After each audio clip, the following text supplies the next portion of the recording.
கடந்த 100 வருடங்களாக நடைபெற்றுக் கொண்டிருக்கும் நமது இந்த பிட்டுக்கு மண் சுமந்த திருவிழாவிலே இன்று கலந்து கொண்டுள்ள அனைவருக்கும் எல்லா விதமான சௌபாக்கியங்களையும் எம்பெருமான் அருள்வார் என்று பிரார்த்தனை செய்து கொண்டு தற்போது இந்த திருவிளையாடல் நிகழ்ச்சியானது எப்படி நடைபெற்றது என்பதை அனைவருக்கும் தெரிவித்து இந்த நிகழ்ச்சியிலே எம்பெருமான் என்னென்ன விதமான லீலைகள் செய்வித்தார் என்பதை தற்போது காண்போம். அனைவரும் ஒருமனதாக அமைதியாக இருந்து பிரார்த்தனை செய்து கொண்டு எம்பெருமானுடைய இந்த லீலைகளை கண்ணார கண்டும் காதார் கேட்டும் எல்லா விதமான சௌபாக்கியங்களையும் பெறுமாறு பிரார்த்தனை செய்து கொள்கிறோம். நம பார்வதி பதஜே. என்னாடுடைய சிவனே போற்றி. பாதவூரடிகளுக்கு உபதேசித்த படலம்.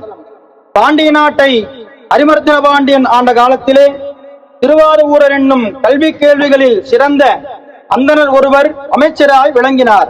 அவர் எப்போதும் சிவசிந்தனையே உடையவராகி பலபந்தத்தை போக்கும் ஞானாசிரியர் எப்போது கிடைப்பாரோ என்று ஏங்கி கிடந்தார். ஒரு சமயம் குதிரைகள் வாங்கி வருவதற்காக பாண்டியன் வாதவூரிடம் பெருநிதியும் கொடுத்தனுப்பினான். திருவாதவூரர் சோமசுந்தரரை வழிபட்டு குதிரைகள் வந்து தங்கும் கடற்கரையை நோக்கி புறப்பட்டார். அவருடைய இருவினையை பெய்யும் மல பரிபாதத்தையும் அறிந்து சிவபெருமான் ஞானாசிரியராக திருப்பெருந்துறையிலே மாணவர் கூட்டத்தின் நடுவே ஒரு குருந்த மர நிலையிலே எழுந்தருளினார். அவரை கண்டதும் வாதவூரர் மெய்மறந்து அவர் அருள் வலையில் அகப்பட்டார். ஞானாசிரியர் அவருக்கு சூக்ஷ்ம பஞ்சாட்சரத்தை உபதேசித்து அவரை சிவசுரூபமாக்கினார். இனிய பாடல்களை பாடின அவருக்கு மாணிக்க வாசகன் என்னும் திருப்பெயரையும் ஈசனார் தந்தருளினார். சில காலம் பெருந்துறையிலேயே இருக்குமாறு மாணிக்க வாசகருக்கு கூறி அந்த ஞானாசிரியர் அடியாரோடு எழுந்தருளினார். அவர் மறைவு கண்டு வாதவூரர் திகைத்தார். நான் என் செய்வேன் எந்தாயே என்று புலம்பினார். பின்னர் கோபுரவாயில் வெளியில் காத்திருந்த படைஞர்களை ஆடி மாதத்திலே குதிரை கூட்டங்கள் வரும் என்று கூறுமாறு அரசிடம் தெரிவிக்க வேண்டினார். படை வீரர்கள் பாண்டியனை அடைந்து நடந்ததை கூறினார்கள். அரசன் குதிரையின் வரவை எதிர்பார்த்து காத்திருந்தான். மாணிக்கவாசகர் தம் இடத்தில் இருந்த செல்வமெல்லாம் சிவாலய திருப்பணிக்கும் சிவனடியார்களுக்கும் தம் மனம் போன போக்கிலே செலவிட்டு வந்தார். பின்னர் பாண்டியனிடமிருந்து குதிரைகள் எங்கே என ஒரு திருமுகம் வந்தது. அதனை சிவபெருமானிடம் முறையிட்டு அவர் ஆணைப்படி குதிரையெல்லாம் வரும் என்று பாண்டியனுக்கு ஓலை அனுப்பினார். அன்று இரவு ஞானாசிரியர் அவர் கனவிலே தோன்றி பாண்டியனின் உள்ளத்தை கவர தகுந்த நல்ல குதிரைகளை யாம் கொண்டு வருவோம், நீ முன்னே செல்வாயாக என்று அசரீரி ஒலித்தது. மாணிக்கவாசகர் அவ்வாறே சென்று பாண்டியனை கண்டு அளவலாவிக் கொண்டிருந்தார். சுற்றத்தார் குதிரைகள் வராமையால் அவரை பெரிதும் கடிந்து பேசினார்கள். மறுநாள் பாண்டியன் மாணிக்கவாசகரை நோக்கி இன்னும் குதிரை வரவில்லையே என்றான். மாணிக்கவாசகர் இன்னும் 3 நாட்களில் வந்துவிடும் என்று கூறினார். 3 நாட்கள் கழிந்ததும் குதிரைகள் வாராமையால் மன்னன் வெகுண்டு மாணிக்கவாசகரை சிறையிலிட்டு எல்லையில்லா தொல்லைகளை அளித்தான். இந்நிலையிலே ஆவணி மாதம் மூல நட்சத்திரம் வந்துவிட்டது. சிவபெருமான் காட்டில் உள்ள நரிகளை குதிரைகளாக்கி தாமும் தம் கணநாதர்களும் குதிரை பாகர்களாகி அவற்றை ஓட்டிக்கொண்டு மதுரை நோக்கி புறப்பட்டனர். உத்தம குணங்களை வாய்ந்த குதிரைகளை கண்ட பாண்டியன் 1000 கண்கள் பெற்றாலும் இவற்றை காண முடியாதே என்று பாராட்டி இன்புற்றான். சுந்தரேசராகிய குதிரை வீரர் வேதமாகிய தமது குதிரையை 50 பதினெண் சாரியும் தோன்ற செலுத்தி காட்டினார். பிறகு தாம் ஏறி வந்த வேதமாகிய குதிரையை தவிர மற்ற எல்லா குதிரைகளையும் கயிறு மாற்றி பாண்டியன் கையிலே கொடுத்தார். கயிறு மாற்றிய பின் மறுநாள் என்னவாயினும் அதை குறித்து தமக்கும் அரசனுக்கும் ஒன்றும் சம்பந்தமில்லை என்று கூறினார். பாண்டியன் குதிரை வீரர்கள் எல்லோருக்கும் பட்டாடைகளை வழங்கினான். அதனை வாங்கிக் கொண்டு சிவபெருமானும் கணநாதர்களும் மறைந்து அருளினார்கள். இத்திருவிளையாடலெல்லாம் சோமசுந்தரர் மீனாட்சியிடம் கூறி தமது திருக்கோயிலில் வீற்றிருந்தார். பாண்டியன் மாணிக்கவாசகரை சிறையிலிருந்து விடுவித்து அவருக்கு பல வரிசைகள் செய்து சிறப்பித்தான். அன்று நள்ளிரவிலே சிவபெருமானுடைய திருவிளையாட்டால் குதிரைகளாக வந்த அனைத்து நரிகளும் மீண்டும் நரியாக மாறின. மீண்டும் உண்மை வடிவு கொண்டு நத்தை, நண்டு முதலியவைகளை தின்பதற்காக அங்கெங்கும் நரிகள் அலைந்து ஓடின. தன் கயிறுகளை அறுத்து கொண்டு பந்தியிலிருந்து தாவி கடித்து அங்கிருந்த மற்ற குதிரைகளையும் கடித்து அங்கும் இங்கும் ஓடலாயின. நகரத்திலே நரியோசை மிகுதலால் மக்கள் கண்விழித்து கலங்கினர். பொழுது விடிந்தும் பாண்டிய மன்னன் நிகழ்ந்ததை உணர்ந்து ஆற்றனா சீற்றம் கொண்டு மாணிக்கவாசகரை வரவழைத்து பலவாறாக துன்புறுத்தினான். தண்டலாளார் அவரை உச்சிப்போதல் சூரியனை பார்க்கும்படி நிறுத்தி நெற்றியிலும் கைகளிலும் கற்களை வைத்து வருத்தினார்கள். மாணிக்கவாசகர் சோமசுந்தர கடவுளை இணைந்து அழுது அழுது புலம்பினார். அவர் தம் அழுகை ஒலி கேட்ட சுந்தரர் அவருடைய பெருமையை அரிமர்த்தன பாண்டியனுக்கு உணர்த்தவும் மக்களுக்கு உணர்த்தவும் தம் திருமுடியிலே மண் சுமக்கவும் பந்து என்னும் முதியாளை முத்தியடைக்கவும் திருவுள்ளம் கொண்டு வைகையாற்றிலே நீர் ஊழிக்கால பெருங்கடல் போல பொங்கி வருமாறு ஆணையிட்டார். வெள்ளம் மதுரையின் மதிர்ப்புறத்தில் போய் வீடுகளை அழித்து மதிலையும் அழித்து நகரை அழிக்க ஆயிற்று.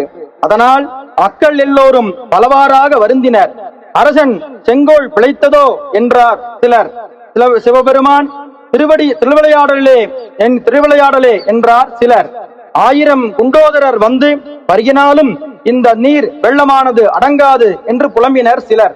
பரமசிவன் இதனை தம் சடையில் வைத்தாலின்றி இந்த வெள்ளமானது தனியாது என்றும் கூறினார் சிலர். மாணிக்கவாசகரை வருத்திக் கொண்டிருந்த அந்த காவலர்கள் தம் பொருள்களை காப்பாற்றுவதற்காக அவரை தனியே விட்டுவிட்டு ஓடிவிட்டனர்.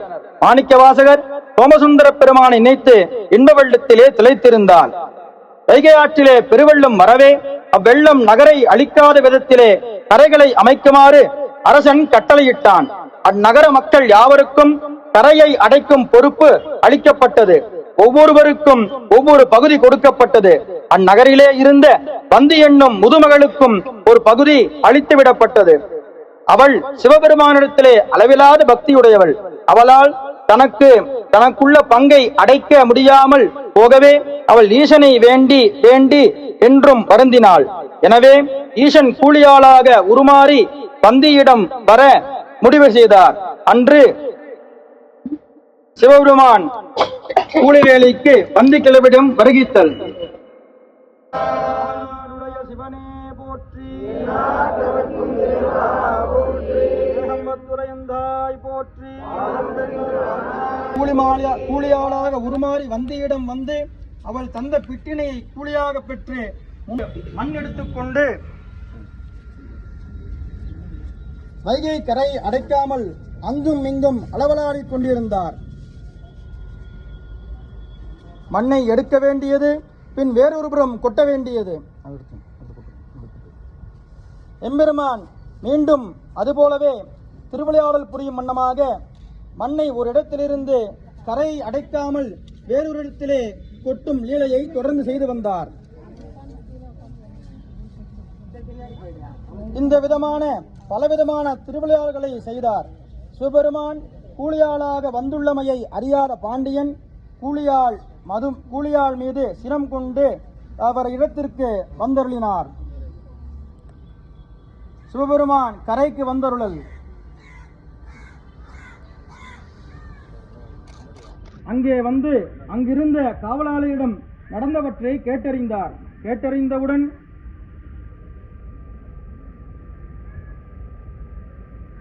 சிவபெருமான் அங்கிருள்ள காவலாளியிடம் நடந்தவற்றை கேட்டறிந்தவுடன் அந்நிலையிலே சோமசுந்தர கடவுள் எம்பெருமான் அவரென்று தெரிவிக்காமல் தம் சினம் கொண்டு தன் கையிலே இருந்த வெள்ளி பிரமினால் அக்கூலியாளை அடித்தான்.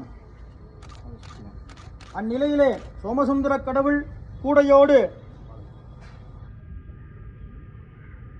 எம்பெருமானை வாங்க கொஞ்சம் வழி விட்டுருங்க அப்படின்னு எப்படியே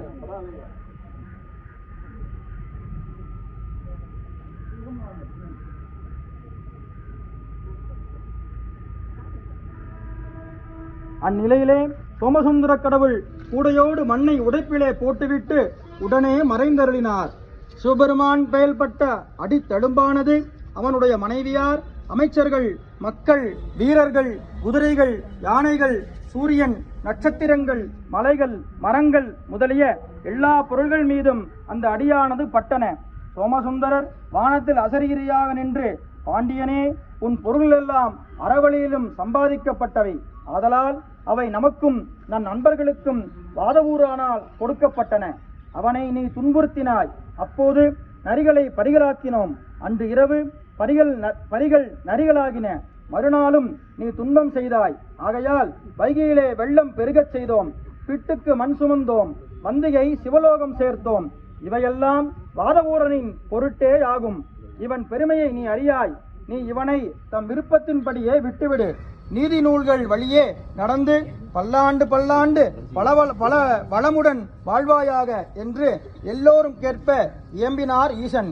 இறைவன் ஆணைப்படியே மாணிக்கவாசகர் விடுதலை செய்து பல திருப்பதிகங்களையும் சென்று திருப்பதிகங்களையும் பாடி இறைவன் பக்தியினால் அவர் எல்லா சிவாலயம் எழுந்தருளி அவர்தம் வாழ்க்கையில் பாடிய பாக்களின் தொகுதி திருவாசகம் என்றும் பெயருடன் விளங்கப் பெற்று வருகிறது. முடிவில் அவர் சிதம்பரத்தை அடைந்தார். அங்கு சபாநாயகரை கண்டு மனம் கசிந்து அருளினார். ஆடினார், பாடினார், சிவயோகம் செய்து கொண்டிருந்தார். அக்காலத்திலே ஈழமண்டலத்திலிருந்து வந்த புக்தர்களை பின்பு மாணிக்கவாசகர் பாரத்தினால் வென்றார். பிறவி ஊமையாக இருந்த சோழன் மகளை பேசுமாறு செய்தார். மீண்டும் சில காலம் இறைவனடி பாடிவாறு அவ்வூரிலேயே இருந்து நடராஜ பெருமான் திருவிழிலே இரண்டல கறந்தார். நம பார்வதி பதயே சிவனே போற்றி போற்றி கனகத்திரளே போற்றி.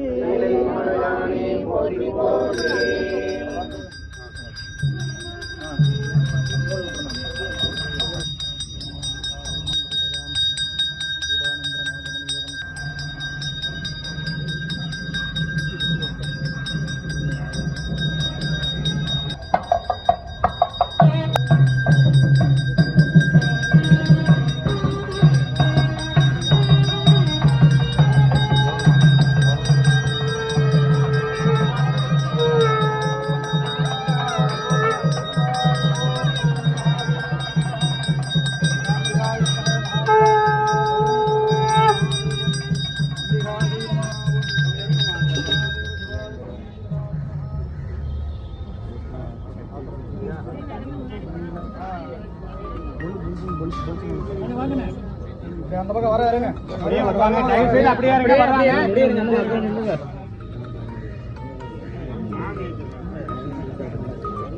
வருவார் எல்லாம் அங்கே